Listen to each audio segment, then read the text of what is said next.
Have you been told that you have low estrogen and the solution was immediately birth control or hormone replacement, but no one could explain to you why your estrogen was even low in the first place? Or maybe you haven't even tested your hormones yet, but you're dealing with a lot of classic low estrogen symptoms like dry skin, low libido, thinning hair, weight gain, anxiety, or brain fog, and you're wondering if low estrogen could be a component of what you're dealing with? Or maybe you have tried supplements, hormones, or lifestyle changes to raise your estrogen and nothing has worked. Maybe you've been feeling better for a minute, but then all the symptoms come back again and you're left wondering, why aren't your hormones actually staying rebalanced? If you said yes to any of these, this episode is for you. Today we're continuing the Real Root Cause series, where I take conditions that are commonly treated like root causes and show you what's actually driving them underneath. This matters because confusing a symptom for a root cause is the fastest way for things to not work, even when you feel like you're doing all the right things. So today's topic is low estrogen. In this episode, I'm going to be breaking down why low estrogen really happens, common low estrogen signs and side effects, why artificially boosting estrogen sets you up for potentially worse problems in the long term, the 5 real root causes that lead to low estrogen, and the exact test that I use to find which root causes you are uniquely dealing with.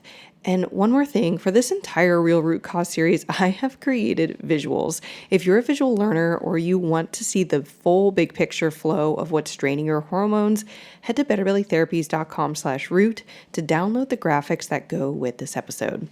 Because when you stop trying to raise estrogen by force and start restoring the vitality your body actually needs to make hormones again, that's when you get full body transformation. Hey friend, welcome to the Better Belly podcast. If you're currently trying endless supplements, doctor visits, and diet changes to heal your mystery symptoms, you are in the right place. We're here to solve the real root causes behind your gut, hormone, skin, sleep, and brain concerns, literally anything and everything in your body. My name is Allison Jordan. I'm a functional medicine practitioner that has supported over 150 clients just like you to heal problems that no one has been able to fix. You don't need a perfect diet or a random supplement you found on Instagram to heal. You need a proven system that heals your whole body from the inside out. That's what I'm here to share with you, episode by episode. It's time to make health easy again. And just as a reminder, this information is not meant to diagnose, manage, or treat disease. Always consult with your own health practitioner before you make any changes to your health.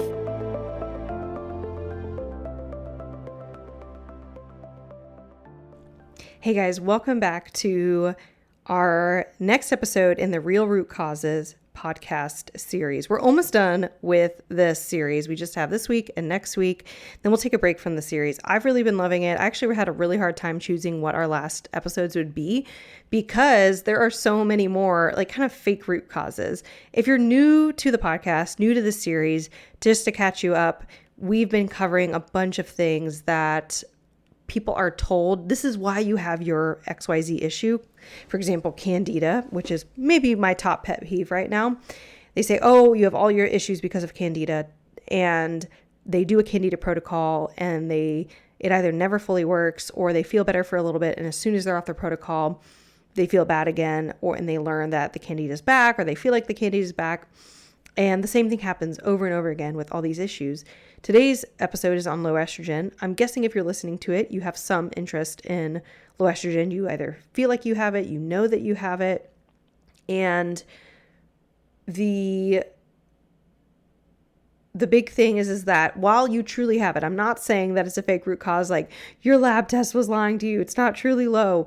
The issue is that the approach typically to then say, okay, you have low estrogen is now just, well, now we're going to artificially boost it. And while that may help your symptoms, it may truly not be bad that for symptom management, it's not getting at the real root causes. And those are what's driving a lot of your symptoms.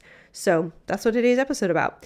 If you are interested in any visuals with this, I know you're on a podcast, there aren't visuals, but I have visuals that I've been creating for this episode. And all of these episodes, they're like little flow charts that literally show you everything that I'm talking through. So if you would like access to that, just go to bettervalleytherapies.com/root and you can get those. So without further ado, we're going to go through first some of the symptoms of low estrogen, and then what conventional or typical approaches to low estrogen might be that aren't really getting at your real root causes, and then what the real root causes are, as in what you should and could be looking at. And then we'll talk about the testing that correlates with those root causes, and then what your types of protocols you would need to reverse those issues. So let's talk about symptoms first. So first, we're going to be thinking about, not first, but some symptoms of low estrogen. We're looking at dry skin. Oops, I just realized I don't have my video on for that. Here we go. If we are currently not releasing our podcast as video, but we probably will in the near future. So I'm doing all of this on video. All right, low estrogen. Estrogen is a vitality hormone. It's what gives us libido and nice, not dry skin, not necessarily oily skin. That would be more like high testosterone, might give a woman greasy hair, oily skin, but think just nice, balanced, not dry skin. But if it's low, we're going to think low libido, dry skin, thinning hair, hot flashes, weight gain, cry easily. Everything's just down, down in the dumps. And when it happens healthfully, in a healthy way, as you go into menopause, you might still get some of these symptoms, dry skin, low libido, but especially as you're like in menopause, not perimenopause, but when you're in menopause, it's more chill, right? Because your hormones just aren't changing as much. But when you're going through perimenopause, your body's just confused. It sometimes is performing as if it's not, as if it's a 20-year-old, and then sometimes it's performing like it's in menopause, and that's where a lot of the issues come from around perimenopause. But what's interesting, and this happened for me when I was in my 20s when I was having a lot of my health issues, and I had the hormones of a postmenopausal woman. I had the hormones of a peri and postmenopausal woman. And so I had no period for 2 years. I had low estrogen. I had low progesterone. And I had all these symptoms of dry skin. Libido wasn't relevant because I wasn't married or sexually active. Just fun fact. I was losing hair. I mean, thinning hair. I mean, I cut my hair off because my hair was so thin. Not like pixie cut, but just didn't want it to be so long. Other issues with low estrogen is going to be insomnia. And I realize I'm not writing some of these down. It's a podcast. I like to talk. Thinning hair. We have low libido,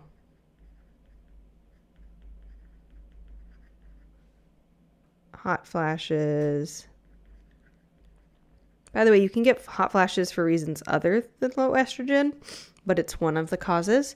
Anxiety, mood swings, weight gain. That can be another thing too. People think, oh, it might be my thyroid. It might. It also might be low estrogen. Brain fog. So just realize, even if you think, let's say you're in your mid or late 30s and you're like, what if it's early perimenopause? It might be. It also might just be that you are having low estrogen because of your other root causes, unrelated to your age. I've had lots of clients in their mid and late 30s reverse what they thought was perimenopause, and then they actually get perimenopause in their mid to late 40s. That's a little bit a nicer time to have it.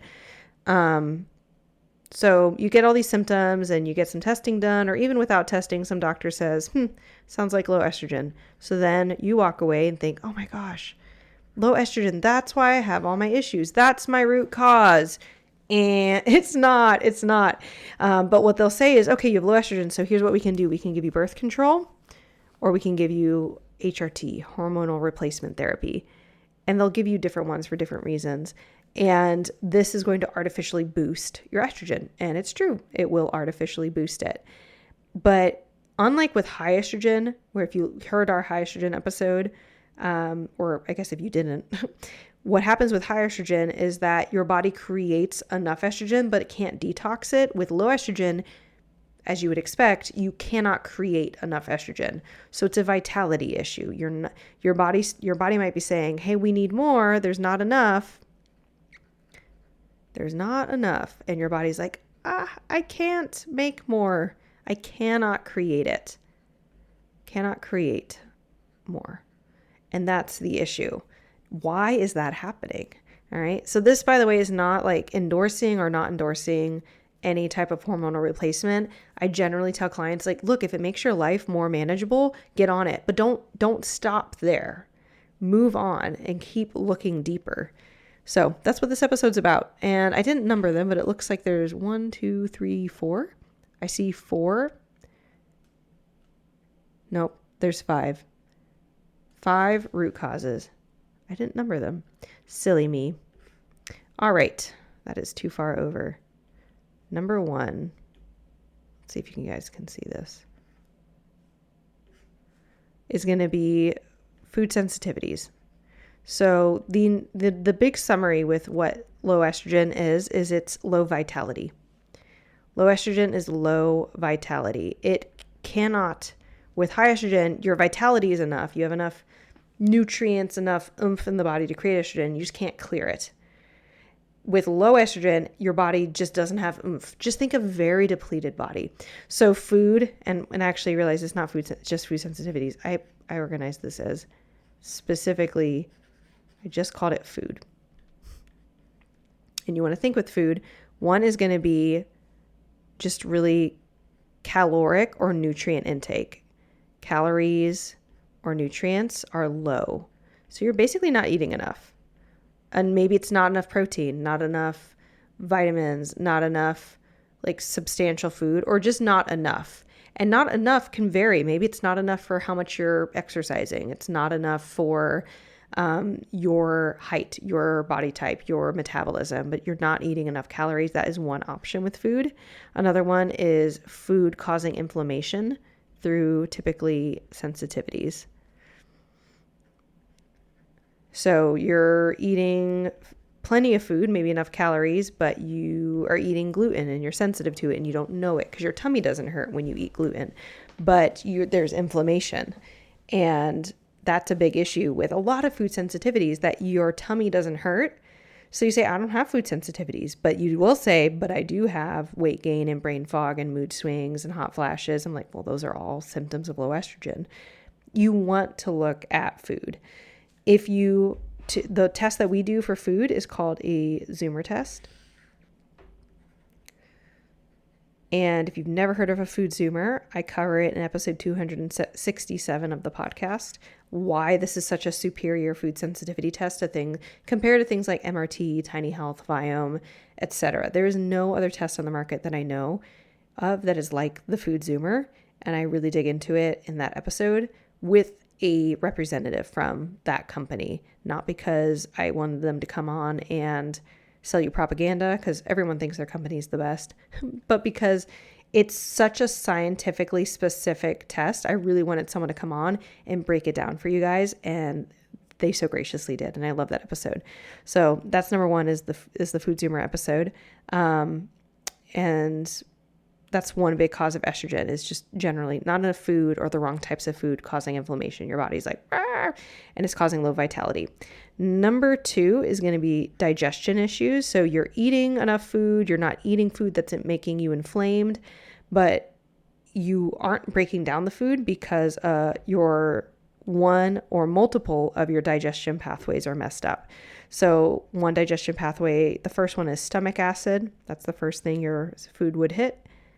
The second is, and the second two hit kind of at the same time, but the next one I call bile, which is a liver issue, not necessarily even specifically gallbladder, because some people have a gallbladder, some don't. You have bile whether or not you have a gallbladder. You can heal your body with or without a gallbladder. But the third one's going to be low pancreatic enzymes. And the solution to these is not taking digestive enzymes. I do give clients digestive enzymes. It's just like a Band-Aid. It's a really, really weak Band-Aid to just say, we're just going to sort of improve this scenario and the situation. Ideally, you want to be able to create your own of these three. So a program or if you're trying to evaluate how to heal these things, you want a process that takes you through how to heal stomach acid, which I cover in episode 298, which is my low stomach acid episode. I'm going to put that on here. Episode 298 is going to cover stomach acid, and then to help improve your bile and your fat assimilation, you want to support your liver. And you can do that first off with things like a liver protocol. I literally give away my liver protocol because it's super safe to do. You don't need testing to confirm whether or not you need it. It can be safe no matter what. Just go to betterbellytherapies.com, try out the liver protocol. If it's not enough, it's not because the liver protocol didn't work. It's because you have more going on than just needing your liver supported. But that is a liver issue. And then pancreatic enzymes, they typically resolve when stomach acid resolves, because part of the cue that pancreatic enzymes need to know to be released, what the pancreas is looking for, is high levels of acidity in the food that's coming into the small intestine. If it doesn't have that, the pancreas is literally missing some of the information it needs to know to release pancreatic enzymes. So digestion is number 2. Number 3 is going to be exercise.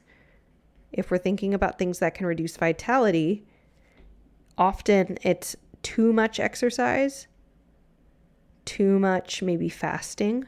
I don't know, fasting is its own thing. I'm not saying fasting is bad. I have plenty of clients who feel really good on intermittent fasting or all sorts of stuff. I also have clients who get trashed by fasting, and I'm actually one of them. I get trashed by fasting. And I know that fasting can even be things like a spiritual exercise. I have literally needed to not fast, even for spiritual reasons, because it's so disruptive to my body. And I think it's just my body, too much fight and flight, too much stress. I just need, not eating food should not be one of the ways that I try to do stuff. But other clients feel amazing when they fast. And it's just everybody's body's a little different. Maybe you can have a lot of vitality drained by working too much. That could be workaholism. It could just be a season that there was a lot of work. And usually when I say a season, I mean like multiple years, not like 3 months, multiple years where you just work was intense.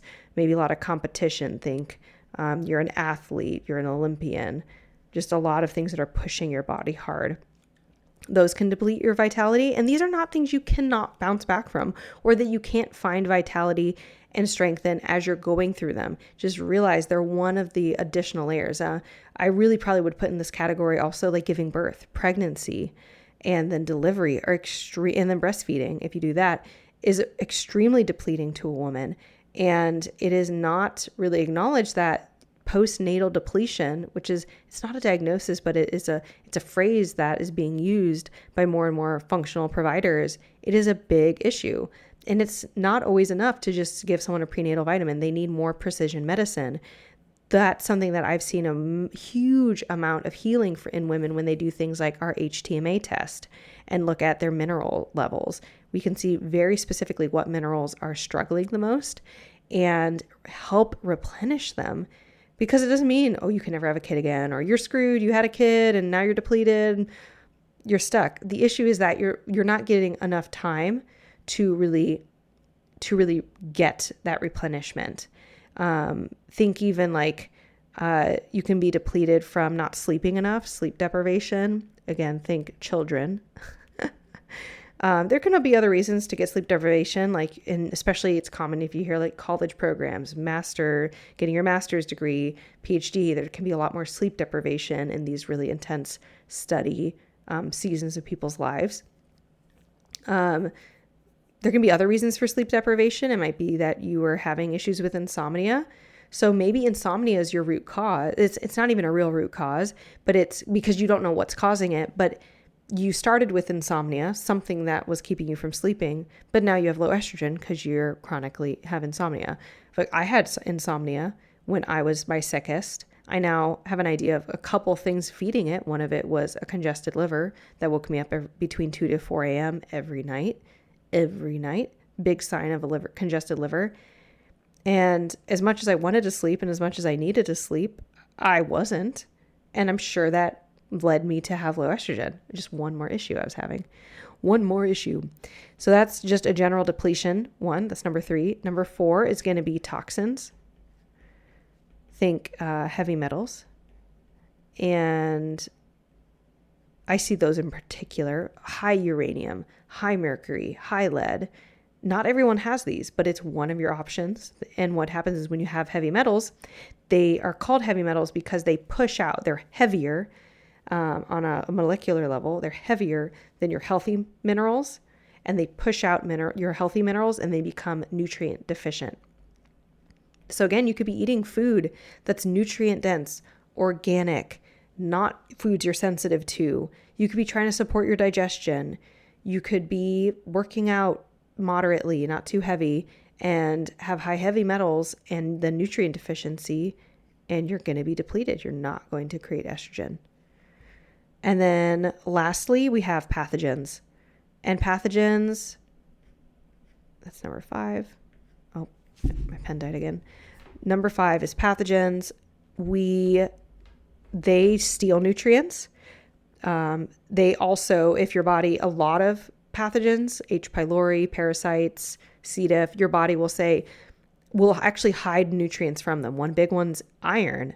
So iron is something that many pathogens need to also grow and multiply. So our bodies are so smart. They're like, hey guys, don't hide all your iron. Don't let them find the iron. It'll starve them and they'll get weaker. And your body's like, that's a great idea. And then a month later, it's like, hey guys, have you seen the iron? I can't find it. I need some to make some hemoglobin. And it's like, oh yeah, we put that in liver a long time ago. You can't get it, but I need it. I'm anemic. And it's like, we're not going to pull the iron out until the pathogens are gone. That's one of the issues. Low stomach acid can also cause anemia because you need a high acidic environment to liberate and then break down and absorb iron. So if you have low stomach acid, you can be iron deficient. It's fun fact, but that's back to pathogens. That's our number 5. So pathogens can be a big issue to make you depleted. They steal nutrients. They cause your body to do weird things like hide nutrients. They cause inflammation, which your body says your body's having to put all these resources into managing the pathogen and being like, hey, it's doing crazy things again. Our immune system's going off. You're not resting. You might not sleep as well with pathogens. They are very, and depending on which one you have, it might be very specific, like slightly different symptoms. But on the whole, all of these different pathogens, they're causing your body to be in this kind of chronic fight and flight because you can't rest when something wants to tackle you all the time. That's what your body feels physiologically. So how do we know what you're dealing with? Everybody's going to have a different combination of issues. It could be all 5, it could be 4 of them, it could be 3 of them. Usually it's more than one. Typically, what I see when low estrogen is an issue, your body can kind of compensate for like, we don't have like an ideal amount of like calories, but everything else is going well. We don't have an ideal amount of sleep, but everything's going well. Yeah, we don't have an ideal amount of bile, but everything else is okay. It's usually when you start getting the 2, 3, 4 number of issues that the body can't compensate anymore. And that's why we need so many tests. I just don't see clients. I'm not like running 4 tests and being like, oh, only one of these was relevant. It just doesn't happen. So we're looking at the Zoomer test, which I already mentioned, the GI map test to look for pathogens and digestive status, organic acids test for pathogens, and fat assimilation status. You can do something called a baking soda test for stomach acid status. Go to betterbellytherapies.com/constipation and download the PDF. And there's instructions on like page 3, I think, for how to do the baking soda test. Number 4.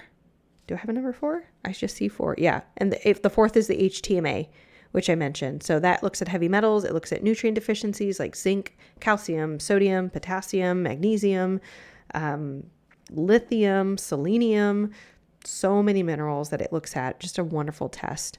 So those are the tests you want to do. I already talked about HRT. I just had that on my list to make sure I mentioned. And then once you have your unique lab results, then you're going to want to be doing something called, I like to do a vitality protocols to boost your vitality first, then pathogen protocols. I just see that a lot of times if you start with pathogen protocols, that's where people want to start. Kill, kill, kill. I know I have a parasite, kill it.